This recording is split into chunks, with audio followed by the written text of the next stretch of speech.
हाँ hello. Hello हाँ ये नंबर कॉल आसला। आपन नेम सर? आशुतोष। आज्ञा आशुतोष। आशुतोष। हाँ अच्छा केतले कॉल होइतिला? ये 3-4 दिन तले कॉल करथिले। अच्छा अच्छा एक्चुअली एटा आपन को ट्रेडिंग रिगार्डिंग सर कॉल करतली। आपन ट्रेडिंग करूछन कि स्टॉक मार्केट रे? हाँ हाँ सर। आज्ञा आज्ञा आज्ञा। अच्छा वर्तमान सर को सेगमेंट रे काम करछन जानि परबी? निफ्टी 50 रे। आज्ञा निफ्टी 50 एफएनओ रे। अच्छा अच्छा माने कोन निजे सर मार्केट को एनालिसिस करी करूछन ना एडवाइजर हायर करी काम करंती? ना ना निजे ही करे। निजे करछन अच्छा सर बहुत बढ़िया। केते वर्ष हेलानी सर मार्केट रे काम करलेनी? हाँ मोर हेलानी से 2 ରୁ 2.5 वर्ष हेलानी। अच्छा 2 ରୁ 2.5 वर्ष हेलानी काम करछन ततले मंथली हिसाब रे एक्यूरेसी केमती कोन रहउछ आपन को जानि परबी? मंथली मोर हे जाउची जाले से 15-20 हजार टका हे जाउची। माने पर डे रे? ना ना ना पर डे से 700-800 1000 ए टाइप रो। माने कोन 10,000 इन्वेस्टमेंट रे माने 7,000 इन्वेस्टमेंट रे 700 प्रॉफिट होची ना केते इन्वेस्टमेंट? 20,000 रोजे प्रॉफिट। 20,000 रे 700? हाँ माने त कम माने रिटर्न केमती? हाँ मु सेफ ट्रेडिंग करछी हो। अच्छा अच्छा अच्छा माने बोधे 5-10 पॉइंट गले बोधे बाहर जाउछन रिस्क नौ ना बोधे राइट? आज्ञा अच्छा अच्छा अच्छा नहीं देखो मार्केट रे एक्चुअली काम करे गले गोटे प्रॉपर स्ट्रेटजी दरकार बुझि पाछन मार्केट रे आपण कोठी एंट्री करिवे कोठी आपण एग्जिट करिवे यदि आपण पाखर प्रॉपर स्ट्रेटजी नथिबो सेति तो लॉस होबार ऑब्वियसली चांस रहइबो बुझि पाछन ना नहीं? आज्ञा मते गोटे कथा कोनतु सर यदि मो साइड रो आपण किछि गाइडेंस प्रोवाइड करूची ऑप्शन मार्केट रे आपण काम करूची धरिनंत आपनकर 20,000 अछि ताको नै कि मो आपण गोटे 2 ରୁ 3,000 टका सर प्रॉफिट इनकम करि दउची सेति कि सर आपण पय प्रॉफिटेबल रहइबो ना रहइबोनी? हाँ रहइबो। आज्ञा जदि मु आपन गाइड करे सर देन आपन इंटरेस्टेड रहिबे मो सह काम करिया पई? आपण कोठु कहउछन्ते बता? आज्ञा आपण कोठु कहउछन्ते? एटा मु आपन को Bangalore research firm pro capital avenue रो कॉल करथली। आज्ञा आज्ञा आपण कोठु बिलोंग करछन्ती? केंद्रापड़ा। केंद्रापड़ा रो घर केंद्रापड़ा रहउची आपनकर? हाँ हाँ केंद्रापड़ा घर। अच्छा केबे रहउछन्ती केंद्रापड़ा ना कोठु रहउछन्ती? भुवनेश्वर रहउछन्ती। अच्छा सर मते गोटे कथा मते 2 वर्ष हेलानी मार्केट रे काम करछनी 2 वर्ष भीतर त आपन को नॉलेज भी बहुत सारा आसी जीवनी कि मार्केट रे आपन कोठी एंट्री करबे कोठी एग्जिट करबे जेतु निजे आपन एनालिसिस करी करूछन त ऑब्वियसली आपन को नॉलेज आसी जीवनी ना? आज्ञा हां ताहले आपन माने एमती 5 पॉइंट 10 पॉइंट रे केमती बाहर जंदी? ना मते टाइम हो ना मु जॉब करछी। अच्छा अच्छा माने मु एबे बुझिली माने जेतु जॉब करूछन्ती प्रॉपर फोकस करि पानती मार्केट ऊपर सेति पे आपन जेता फ्री रहंते बधे एंट्री करछन्ती राइट? आज्ञा अच्छा अच्छा ऑब्वियसली सर टाइम न देले भी लॉस आउट दिन मन रखंतु जदि टाइम प्रॉपर न दचंदी सेठी लॉस भी होबार चांस बहुत सारा अछि काहे ना मार्केट अपन एंट्री करथे कोनसी मीटिंग पड़ी जिवो आपण सेल करि पान नथिबे बुझि पाछन ना नहीं सेठी लॉस होबो तो सेठी गोटे प्रॉपर टाइमिंग मार्केट गोटे प्रॉपर एनालिसिस करले केते पन टारगेट लगेबे केते पन स्टॉप लॉस तबे एई दिन सोडा को सब माने माइंड रे सेट करियो पड़िबो जदि सेटा सेट न करचंदी तो सेठी ग्रीडीनेस कि मार्केट रे काम करिवे जदि लॉस होबो कि एग्रेसिव ट्रेड करिवे हेटी भी लॉस होबो बुझि पाछन ना नहीं तो मो कहया कथा जदि आपनकर 20,000 को कि मु पर डे आपन गोटे शेयर सिपोली 2 ରୁ 3 आपन को गोटे दिन रे 5 ରୁ 10 मिनिट समय देबे ताको नै कि मु आपन गोटे 2 ରୁ 3,000 टका प्रॉफिट पर इनकम करी देबी सेति कि आपन पय प्रॉफिटेबल रहिबो ना रहिबोनी सर? हाँ रहइबो भलो रहइबो। आज्ञा जदि मु गाइड करे आपन इंटरेस्टेड रहिबे तो सर मो लॉन्ग टर्म पय काम करिया पय आपन कोन केते चार्ज देबा पड़िबो? चार्जेस तो भी सर फास्ट मत आप पे करेंगे कहीं ना सर देखो आप मो सर केबे भी काम मत चिन्ह मत गोटे कथा कहन सर रियल फाइट आजिका डेट रे आपन भी ओडिसा बिलोंग करछन मु भी ओडिसा बिलोंग कर मो आपन कोठु कहउछन आपन को जन्म स्थान? मो घर तो बालेश्वर होची। बालेश्वर आज्ञा आज्ञा सोरा रे मो घर रोची सोरा रोची आज्ञा आज्ञा मो पे फकीरमोहन यूनिवर्सिटी रे पढोतली फकीरमोहन यूनिवर्सिटी आज्ञा हां एफएम यूनिवर्सिटी एफएम हां से यूनिवर्सिटी में पढोतली स्टडी करथली तापर भुवनेश्वर भी स्टडी करथली स्टडी करिया परे तापर मु एमबीए करथली भुवनेश्वर रे सेटु पास आउट परे मोर एक्चुअली एठी प्लेसमेंट पाइली प्लेसमेंट परे मोर जॉब हे गेला हां आउट दिन सर आपन भी जे ओडिसा रे बिलोंग करचंदी मोर भी जण बड़ भाई भरिया पे आपन हेबे ना कि एडवाइजर न बड़ भाई मते भी बोन भरिया पे आपन भाई परिबे बट दिन सोची सर आपन काम मते आजि गटे आपन चिनि जने जानि ना मु आपन कहि देली सर आपन 20,000 ने कि 3,000 टका दे देबी आपन देले नि कि सर जेते सेटा प्रैक्टिकली कामर करके देखैबी तापर आपण मते बिलीव करबे एक्चुअली मैडम जोटा कहउतले मते एटा कामर करके देखैला जो पन प्रैक्टिकली न कामर करके देखि थोड़ी ना मते आपण बिलीव करबे आज्ञा बुझि पाछन ना नै फास्ट आपण मोर काम देखिबे जदि मो काम आपण को सर ठीक ठाक लागिला तापर आपण मो सर्विस रे जॉइनिंग हे काम करबार आपण किसी प्रॉब्लम रहिबो कि ना ना ହେଲେ ମତେ ଯେତେବେଳେ ଆପଣଙ୍କର ହଁ କୁହନ୍ତୁ ମାନେ ଆପଣ କୁହନ୍ତୁ ମାନେ ମତେ କେତେ ପର ଡେ କେତେ ଟଙ୍କା ଲେଖା ମାନେ ପ୍ରଫିଟ୍ ମିଳିବ? पर डे आपको से 3000 ମାନେ maximum ଗୋଟେ ପର୍ସନ ଧର ଯଦି ଆମେ 2000 ମାନେ ଗୋଟେ ପୋଜିସନ ଆମେ 3000 ଟଙ୍କା ପ୍ରଫିଟ୍ କମେ 20000 କୁ ନେଇକି ଦିଟା ପର୍ସନ ନେଲେ 4-5000 ଟଙ୍କା पर डे ରେ ଆମେ ରିଟର୍ନ ପାଇବା। ଆଜ୍ଞା ବୁଝିପାରୁଛନ୍ତି କିନ୍ତୁ ମୁଁ ଗୋଟେ ପର୍ସନ କଥା ଆପଣ ସବୁବେଳେ ପ୍ରଫିଟ୍ କରିବେ?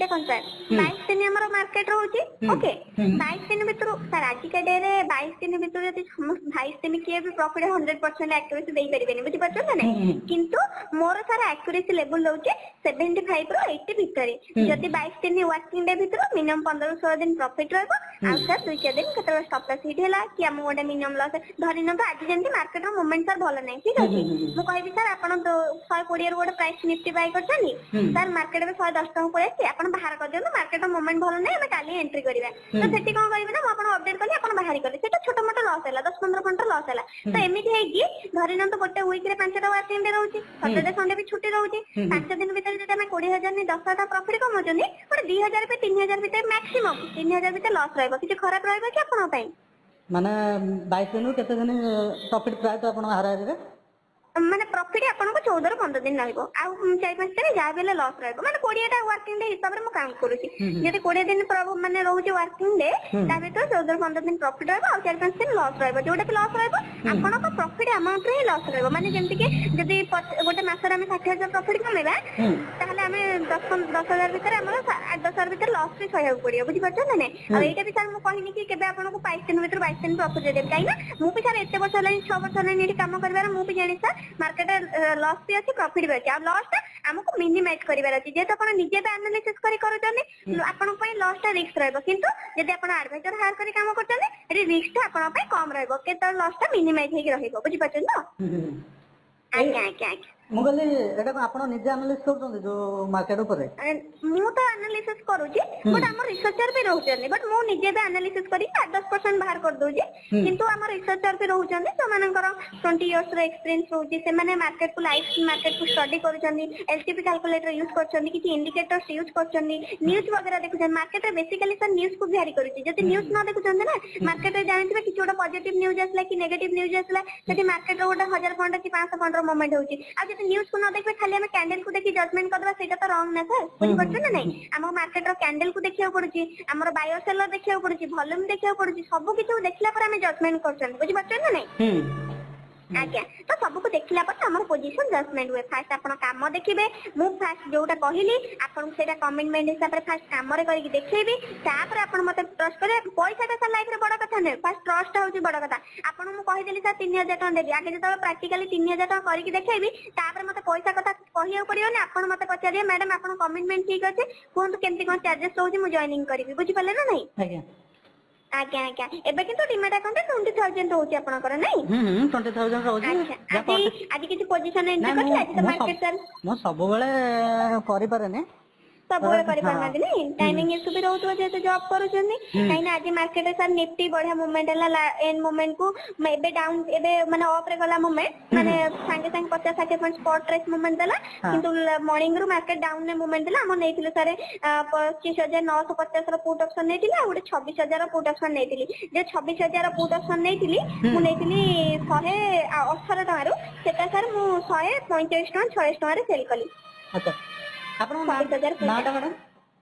ଅନସ୍କାର ସାର୍ ରହୁଛି ଆପଣଙ୍କ ନାଁ ମୋ ନାଁ ଆଶୁତୋଷ ଆଜ୍ଞା ଆଶୁତୋଷ ବଳବନ୍ତରାୟ ବଳବନ୍ତରାୟ ଆଚ୍ଛା ନାଇସ୍ ନେମ୍ ସାର୍ ମାନେ କଣ ଏବେ କେନ୍ଦ୍ରାପଡ଼ା ଘର କିନ୍ତୁ ଭୁବନେଶ୍ୱରରେ ରହୁଛନ୍ତି ନା କୋଉଠି ରହୁଛନ୍ତି କହିଲେ ଭୁବନେଶ୍ୱରରେ ରହୁଛି ଭୁବନେଶ୍ୱର ସେଠି କଣ ଜବ୍ କରନ୍ତି ନା କଣ କରନ୍ତି ଜବ୍ କରୁଛନ୍ତି ନାଇଁ ଆଚ୍ଛା ଆଚ୍ଛା ଆଚ୍ଛା ବହୁତ ବଢିଆ ସାର୍ ଆଉ ଗୋଟେ ଜିନିଷ ହଉଛି ସାର୍ ଆପଣ କାମ ଫାଷ୍ଟ କାଲିଠୁ ଆଗ ମୋର କାମରେ ଦେଖନ୍ତୁ ଓକେ ଯଦି ମୋ କହିବା ଅନୁସାରେ ଆପଣଙ୍କର ସେଇ 20,000 ଆଉ ଇନଭେଷ୍ଟମେଣ୍ଟ ଡିମାଟ ଆକାଉଣ୍ଟ ରଖିବା କିଛି ଦରକାର ନାହିଁ କାହିଁକି ନା ଆପଣ ବି ଜାଣିଛନ୍ତି ସାର୍ ଏଇଟା ବି ଆମର ଡେ ବାଇ କମ୍ପାଉଣ୍ଡ ଇଣ୍ଟରେଷ୍ଟ ଭଳିଆ ଆଡ୍ ହେଇଯାଏ ଡିମାଟ ଆକାଉଣ୍ଟରେ ଧରିନିଅ 20,000 ଅଛି ନା କାଲି କେତେବେଳେ ଆମର 4,000 ଟଙ୍କା ପ୍ରଫିଟ୍ ହେଲା ଡିମାଟ ଆକାଉଣ୍ଟରେ 24,000 ରହିଲା ତାପରେ ଆମେ 24,000 କୁ ନେଇ ଟ୍ରେଡ୍ କରିବା ତ ଧୀରେ ଧୀରେ କ୍ୟାପିଟାଲ ବି ବଢିଲା ପ୍ରଫିଟ୍ ଆମାଉଣ୍ଟ ଟା ବି ଅଧିକ ହେଲା ଯୋଉଠି 20,000 ନେଇ 3,000 ହଉଥିବା ଏଠି 30,000 ନେଇ 4,000 ଟଙ୍କା ପ୍ରଫିଟ୍ ହେଇପାରିବ ବୁଝିପାରୁଛନ୍ତି ନା ନାଇଁ ତ ସେଇ ଇନଭେଷ୍ଟମେଣ୍ଟ ଟାକୁ ଆମକୁ ଗ୍ରୋଥ କରିବାର ଅଛି ସାର୍ ମୁଁ ଯଦି ଆପଣ 1,00,000 ଟଙ୍କା ନେଇକି ଯଦି ଆପଣ ଗୋଟେ ମାସରେ 50,000 ପ୍ରଫିଟ୍ କି 60,000 ଲକ୍ଷ ଟଙ୍କା ପ୍ରଫିଟ୍ କମେଇ ଦଉଛି ସେଇଥିରେ ମୋର କିଛି ଲାଭ ହବନି ଯଦି ଆପଣଙ୍କର 20,000 କୁ ନେଇକି ମୁଁ ଆପଣଙ୍କୁ 50,000 ରେ ପହଞ୍ଚେଇ ପାରୁଛି ଆପଣ ଏବେ ମ୍ୟାଡାମ ଯାଉ ମୁଁ 20,000 କୁ ନେଇକି ମତେ ଗ୍ରୋଥ କରିକି ପହଞ୍ଚେଇଲେ ବୁଝିପାରୁଛନ୍ତି ନା ନାଇଁ आज्ञा से हिसाब से आपन कालिका डे रे मो कहिबा अनुसार मु फास्ट आपन ट्रेड देबी टारगेट भी मेंशन करबी काहे ना आपन भी सर जॉब करूछन एबे कहले मैडम जे मु जॉब बिजनेस जहा भी करूछी जॉब करूछी तो सेति पे मु आपन को टारगेट भी दे देबी काहे ना टारगेट न देले कोन हबो ना केतबे आपन काम रे व्यस्त रहि जाते मीटिंग वगैरह रहि जाते मु फोन करते बारंबार किंतु आपन रिसीव करिबा नतबे सेति कोन ना जति हमें टारगेट लिमिट ऑर्डर लगे दबा आपन को मार्केट देखिया पड़िबनी से ऑटोमेटिक मार्केट प्राइस रो स्क्वायर अप हेइतो बुझि परछन तो जति कोन हमें टारगेट लगे दिबा से सेल आउट हेइतो आ स्टॉप लॉस स्टॉप लॉस केटा स्टॉप लॉस कोडी दबा ना जोडी मार्केट सर धरि न तो आज मार्केट रो वोलेटाइल मोमेंट कोन ना मार्केट अप डाउन होची कि ना बहुत माने कोड वन साइडेड मोमेंट नाही आहे वोलेटाइल मार्केट अछि सेही हम स्टॉप लॉस दबा स्टॉप लॉस तले कोन हबा ना हमर स्टॉप लॉस हिडेला कि 1500 लॉस हला आ जते हम एनालिसिस अनुसार सारा मार्केट रो मु आपन को 25000 पुट ऑप्शन बाय करेली एबे हम 100 टका बाय कि से पोषण हम एनालिसिस हेची कि 200 जीवो कि 180 जीवो सेही हम स्टॉप लॉस दे देले कोन हबा ना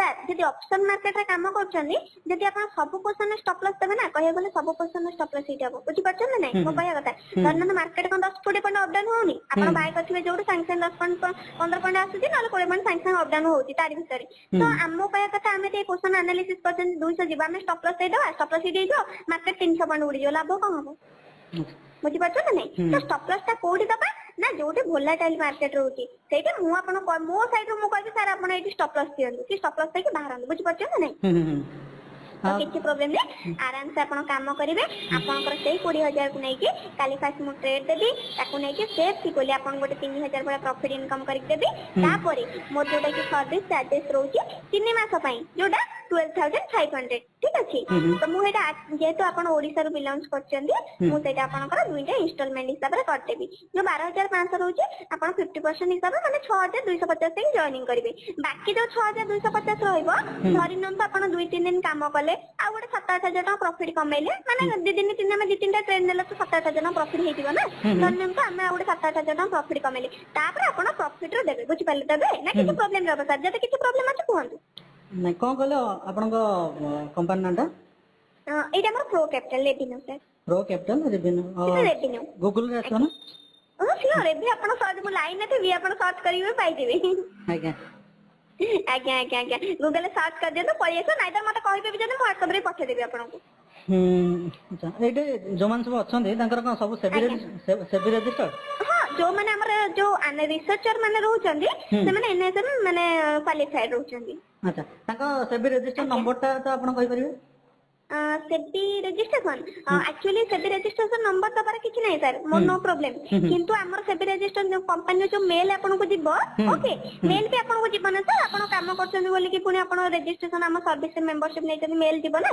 जो मेल जते बळे जिवो माने आपन कंपनी से तो जे तो अटैच हेबे सेते बळे आपन से मेल थ्रू रो कंपनी मेल लो सब किछ डिटेल्स आपन 3 मास में सब्सक्रिप्शन लेले ता से आपन को इनवॉइस भी जिवो ता सेति बळे मेल आपन को करा जिवो अच्छा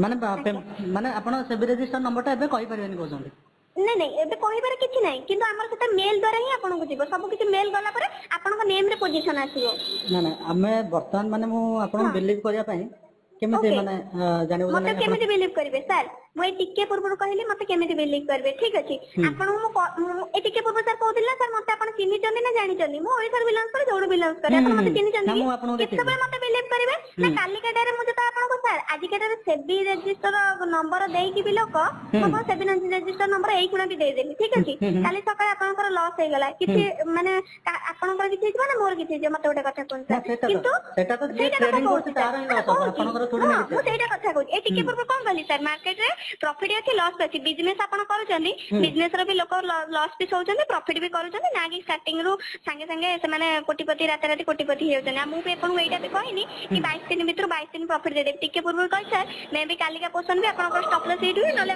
मार्केट रो मोमेंट को नै कि मु मिनिमम लॉस रे एग्जिट करिया पड़े तो मु कहब जदी प्रॉफिट हबो तो 15 दिन प्रॉफिट हबो आ 5 दिन लॉस होइबो आ मु आपन एटा भी कहि काली काटे रे फास्ट आपन को काम रे करी कि देखैबी काम देखिला परे जे कि आपन मो सर्विस रे आसीबे जोटा मु आपन कमिटमेंट कली आपन कर 20000 को नै कि फास्ट मो कहबा अनुसार 3000 टका इनकम करी देबी जति न करी देली आपन मे भी मो साथ जॉइन न करी परंते ठीक अछि किंतु मु आपन एटा कहति काली काटे रे मो कमिटमेंट मु निश्चय रखिबी आपन कर 20000 को नै कि मु 3000 टका आपन इनकम करी देबी जदी काली मोर लॉस हे गला ମୁଁ ଏଇଟା ମୋ କମିଟମେଣ୍ଟ ନା ସାର୍ ମାର୍କେଟ କାଲି ଓପନ ହବ 9:15 ରେ ମୁଁ ଆପଣଙ୍କୁ ଠିକ 9:30 ରେ ପୋଜିସନ ଦେବି ମ୍ୟାକ୍ସିମମ୍ 10ଟା ରୁ 10:30 ଭିତରେ ଆପଣଙ୍କର 20,000 ନି 3,000 ଟଙ୍କା ଦେବି ଏଇଟା ମୋ ରେସ୍ପନ୍ସିବିଲିଟି। ନା ମତେ କୁହନ୍ତୁ ଯଦି ମୋର କାଲି ଲସ୍ ହେଇଗଲା ମାନେ ପୁରା କ୍ୟାପିଟାଲ ମାନେ ଟୋଟାଲ ପୁରା କ୍ୟାପିଟାଲ ମାନେ ସାର୍ ପୁରା କ୍ୟାପିଟାଲ ଲସ୍ ହେଲା ପର୍ଯ୍ୟନ୍ତ 10,000 12,000 ପର୍ଯ୍ୟନ୍ତ ନାଇଁ ଯୋଉଟା କହିଲେ ସାର୍ 10,000 12,000 ପର୍ଯ୍ୟନ୍ତ ସେମିତି ହେଲେ ମୁଁ ଆପଣ ମୋ ସହିତ କାହିଁକି କାମ କରିବେ ସାର୍ ରିସର୍ଚ୍ଚ କାହିଁକି କାମ କରିବେ କାମ ସିନା କରିବେନି କିନ୍ତୁ ମାନେ ମତେ ତ ଇନିସିଆଲି ଲସ୍ ହିଁ ହେଇଗଲା ନା 12,000 ଟଙ୍କା। ନାଇଁ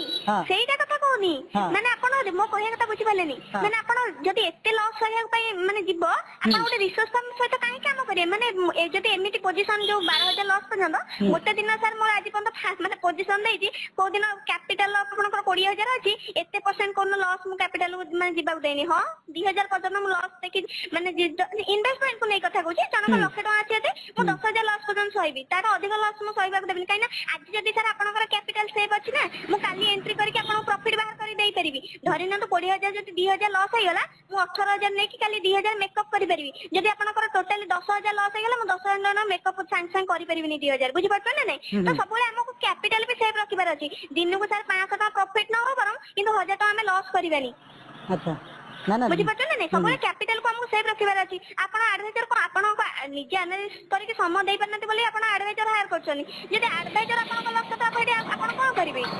ନା ମୁଁ ସେଥିପାଇଁ ହିଁ ପଚାରୁଛି ଯଦି ମୋର କାଲି ଫାଷ୍ଟ ଦିନ ମୋର ଯଦି ଲସ୍ ହେଇଗଲା ସେଇଟା କିଏ ଆପଣ ମତେ ରିଟର୍ନ ଦେବେ? ଏଇଟା ମୁଁ ଆପଣଙ୍କୁ କହିଲି କାଲି 20,000 ନେଇକି ମୁଁ ଆପଣଙ୍କୁ ମ୍ୟାକ୍ସିମମ୍ 1 ଆୱାର ଭିତରେ ଆପଣଙ୍କୁ 3,000 ଟଙ୍କା ଦେବି। ଆଉ ଯଦି ବି ଧରି ନିଅନ୍ତୁ ଆପଣଙ୍କ 3,000 ଲସ୍ ହେଇଗଲା କି 4,000 ଲସ୍ ହେଲା ଆପଣ କହିବା ଅନୁସାରେ ତା ରେସ୍ପନ୍ସିବିଲିଟି ବି ମୋର। କେମିତି ରିକଭର କେମିତି କଣ ହବ ଆପଣଙ୍କ ଡିମାଟ ଆକାଉଣ୍ଟରେ ସେଇ ଯେତିକି ଥିଲା ସେତିକି ରହିବ ସେ ରେସ୍ପନ୍ସିବିଲିଟି ମୋର। ଆଉ ମୁଁ ଆପଣଙ୍କୁ ଏତିକି କମିଟମେଣ୍ଟ କଲି କାଲି ମୁଁ ଆପଣଙ୍କୁ ପୋଜିସନ ଦେବି ମ୍ୟାକ୍ସିମମ୍ ଅଧଘଣ୍ଟାରୁ ଘଣ୍ଟା ଭିତରେ ପ୍ରଫିଟ୍ କରିଦେବି ସେଟା ମୋ ରେସ୍ପନ୍ସିବିଲିଟି। ଆଚ୍ଛା ଆଉ ମତେ ଗୋଟେ କଥା କୁହନ୍ତୁ ଆଜ୍ଞା ଆପଣଙ୍କର ଯୋଉ ଚାର୍ଜେସ୍ ଟା ରହୁଛି 12,500 ତାପରେ ଆଉ କିଛି ନା ମାନେ ସେଇଟା ଫୁଲ୍ ଆଣ୍ଡ ଫାଇନାଲ? ନାଇଁ ଆମର 12,500 ରହୁଛି ଯୋଉଟା କି 3 months ପାଇଁ। ନା ତାପରେ ଆଉ କିଛି ବି ଚାର୍ଜେସ୍? ନାଇଁ ଆଉ କିଛି ଚାର୍ଜେସ୍ ମତଲବ ଯୋଉଟା ବି ଆମର ଯୋଉମାନେ ଆମକୁ ଆକାଉଣ୍ଟ ଦିଅନ୍ତି ମାନେ ହ୍ୟାଣ୍ଡଲିଂ କରିବା ପାଇଁ ବା ସେମାନଙ୍କର ଚାର୍ଜେସ୍ ରୁହେ ଯୋଉଟା କି 11,000 ଅଛି ମାନେ ସେମାନେ 1 month କାମ କଲା ପରେ ମାନେ ଫ୍ରି 1 month ରୁହେ ତାପରେ 11,000 ରହୁଛି ସେଇଟା। ଆପଣଙ୍କୁ ଆକାଉଣ୍ଟ ଦେଲେ ମାନେ ଯଦି ଆକାଉଣ୍ଟ ଯୋଉମାନେ ଆମକୁ ମ୍ୟାନେଜମେଣ୍ଟ ଆକାଉଣ୍ଟ ହ୍ୟାଣ୍ଡଲିଂ ଦଉଛନ୍ତି କାହିଁକି ନା ତାଙ୍କ ପାଇଁ ସମୟ ଦଉନାହାନ୍ତି 5 ମିନିଟ୍ ସମୟ ଦେଇ ପାରୁନାହାନ୍ତି ଲୋକ ବି ରହୁଛନ୍ତି ନା 5 ଲକ୍ଷ 10 ଲକ୍ଷ 15 ଲକ୍ଷ ରଖି ଡିମାଟ ଆକାଉଣ୍ଟ ଆମକୁ ଦେଇଛନ୍ତି ତ ସମୟ ତା ପାଖରେ ବହୁତ ଅଭାବ ରହୁଛି ସେଠି କଣ କରାଯିବ ସେମାନେ ଡିମାଟ ଆକାଉଣ୍ଟ ଆମକୁ ଦେଇଛନ୍ତି ନା। ଆପଣ କେତେ କଣ କ୍ଲାଏଣ୍ଟଙ୍କର ଆକାଉଣ୍ଟ ହ୍ୟାଣ୍ଡଲ କରୁଛନ୍ତି? ମୋ ପାଖରେ ଡିମାଟ ଆକାଉଣ୍ଟ ବର୍ତ୍ତମାନ ଅଛି ମୁଁ ହ୍ୟାଣ୍ଡେଲ କରୁଛି 15 ଜଣଙ୍କର ଡିମାଟ ଆକାଉଣ୍ଟ ଅଛି ଆଉ ବାକି ଡିମାଟ ଆକାଉଣ୍ଟ ସମସ୍ତଙ୍କର ନିଜେ ହ୍ୟାଣ୍ଡେଲ କରନ୍ତି। କୋଉମାନେ ପ୍ରଫେସର ରହୁଛନ୍ତି କି ବଡ ବଡ ବିଜନେସମ୍ୟାନ ରହୁଛନ୍ତି ସେମାନଙ୍କୁ ଗୋଟେ ମିନିଟ୍ ବି ସମୟ ନଥାଏ ଆଉ ବାୟ ସେଲିଂ କରିବା ପାଇଁ ତାଙ୍କୁ ଟିକେ ପ୍ରୋବ୍ଲେମ ହୁଏ ମାନେ ସମୟ ଦେଇପାରନ୍ତିନି ଆଉ 5 ମିନିଟ୍ ବି 2 ମିନିଟ୍ ସମୟ ଦେଇପାରନ୍ତି ଆଉ ଯଦି ଆପଣ 5 ମିନିଟ୍ ସମୟ ଦେଇପାରିବେ ଡିମାଟ ଆକାଉଣ୍ଟ କିଛି ଜରୁରତ ନାହିଁ ଆପଣ ନିଜେ କରିବେ ମୁଁ ଟାର୍ଗେଟ ଖାଲି ମେନସନ କରିବି ସାର୍ ଏତିକି ଟାର୍ଗେଟ ଏତିକି ଷ୍ଟପ ଲସ୍ ନା ମୁଁ ଖାଲି ଅପଡେଟ କରିବି ବୁଝିପାରିଲେ ନା? ଯଦି ଆପଣଙ୍କୁ ଡିମାଟ ଆକାଉଣ୍ଟ ମୁଁ ନ ଦେବି ମାନେ ହ୍ୟାଣ୍ଡଲିଂ କରିବାକୁ ମୋର ତାପରେ କୌଣସି ଚାର୍ଜେସ୍ ନାହିଁ ତ? ନାଇଁ ଚାର୍ଜେସ୍ ମତଲବ ଆଉ କିଛି ମାନେ କଣ ମାନେ ଚାର୍ଜେସ୍ ମୁଁ ବୁଝିପାରିଲିନି ମୁଁ ତ ନିଜେ ବୁଝିପାରିନି। ମତେ ପେ କରିବାକୁ କିଛି ପଡିବନି ତ? ଆଉ ଆପଣ 3 months ପରେ ଦେବେ। 3 months ପରେ ନାଇଁ କି ଦେବେନି 3 ମାସ ପରେ ଦେବେ। ଆଚ୍ଛା ବୁଝିପାରିଲେ ତ? ଆଜ୍ଞା 3 months ପରେ ପୁଣି ଯାଇକି 12,500 ଦେବେ। ଆପଣ ଆକ୍ଚୁଆଲି ବାଙ୍ଗାଲୋରରୁ କହୁଛନ୍ତି ନା ଓଡିଶାରୁ କହୁଛନ୍ତି ସତ କଥା କୁହନ୍ତୁ? ମୁଁ ବାଙ୍ଗାଲୋରରୁ ଥାଇକି ଆପଣଙ୍କୁ ଓଡିଶାରୁ କହିଲେ ମୁଁ ଓଡିଶାରେ ରହିଥିଲେ ମତେ ମୋ ଜୀବନରେ ମୁଁ ସବୁଠୁ ବଡ ସାର ଖୁସି ହେଇଥାନ୍ତି। ମୁଁ ଚାହୁଁଛି ଓଡିଶାକୁ ଯିବା ପାଇଁ କିନ୍ତୁ ଓଡିଶାକୁ କିନ୍ତୁ ଆପଣଙ୍କ ଆଇପି ଆଡ୍ରେସ ଦେଖଉଛି ଓଡିଶାରେ। କଣ କହିଲେ? ଆପଣଙ୍କ ଆଇପି ଆଡ୍ରେସ ଦେଖଉଛି ଓଡିଶାରେ। ଆଇପି ଆଡ୍ରେସ ଯୋଉଟା ଦେଖଉଛି ଓଡିଶାରେ ଅଛି। ମାନେ ଓଡିଶାରେ ଦେଖଉଛି? ଆଚ୍ଛା ଯୋଉ ଓଡିଶାରେ କହୁଛି ଓଡିଶା ନମ୍ବର ସାର୍ ଓଡିଶାରେ ଦେଖାନ୍ତାନି କି? ନାଇଁ ଆପଣଙ୍କ ଆଇପି ଲୋକେସନ ଟା ହିଁ ଦେଖଉଛି ଓଡିଶାରେ। ଆଚ୍ଛା ଲୋକେସନ ଦେଖଉଛି ମୁଁ ତ ଜାଣିନି ମୁଁ ତ ରିସେଣ୍ଟ ଘରକୁ ଯାଇଥିଲି ଟିକେ ମୁଁ ରିସେଣ୍ଟ ପୂର୍ବରୁ ଘରକୁ ଯାଇଥିଲି ଏମିତି କଣ ଶୋ କରୁଛୁ ବର୍ତ୍ତମାନ ହିଁ ଦେଖଉଛି ମୁଁ ଏବେ ଟ୍ରାକିଂ କରୁଥିଲି ତ ବର୍ତ୍ତମାନ ଦେଖଉଛି ଆପଣଙ୍କର ଓଡିଶାରେ ଅଛି। ଆଚ୍ଛା ମତେ ଟିକେ ହ୍ୱାଟ୍ସଆପ ରେ ସେୟାର କଲେ ମୁଁ ତ ରିସେଣ୍ଟ ଯାଇଥିଲି ମାନେ ଯୋଉଟା ଦେଖଉଛି ଆପଣ କହୁଛନ୍ତି ଓଡିଶାରେ ଦେଖଉଛି ବୋଲି ମୁଁ ତ ରିସେଣ୍ଟ ଘରକୁ ଯାଇଥିଲି ଓଡିଶାର ମେ ବି ଦେଖଉଥିବ କଣ ହେଇଥିବ ସେଇଟା ମୁଁ କହିପାରିବିନି। ଆଉ ଜିନିଷ ସାର୍ ଯୋଉଟା କହିଲେ କିନ୍ତୁ ମୁଁ ଯଦି ଓଡିଶାରେ ବି ଥାନ୍ତି ମୁଁ ସବୁଠୁ ବେଶୀ ଯଦି ଭୁବନେଶ୍ୱର ଗୋଟେ ରିସର୍ଚ୍ଚ ଫାର୍ମ ଥାନ୍ତା ମୁଁ ଆହୁରି ଖୁସି ହେଇଥାନ୍ତି କାହିଁକି ନା ମୁଁ ଘର ପାଖରେ ରହିକି ମୁଁ କାମ କରିଥାନ୍ତି। ଆପଣ ପୂର୍ବରୁ କୋଉଠୁ ଜବ୍ କରୁଥିଲେ ନା ଏଇଠି ଫ୍ରେଶରରେ ଜବ୍ କରୁଛନ୍ତି? କଣ କହିଲେ? ନାଇଁ ମୁଁ ଏଇ ସେକ୍ଟରରେ 6 years ହେଲାଣି ଜବ୍ କରିବା।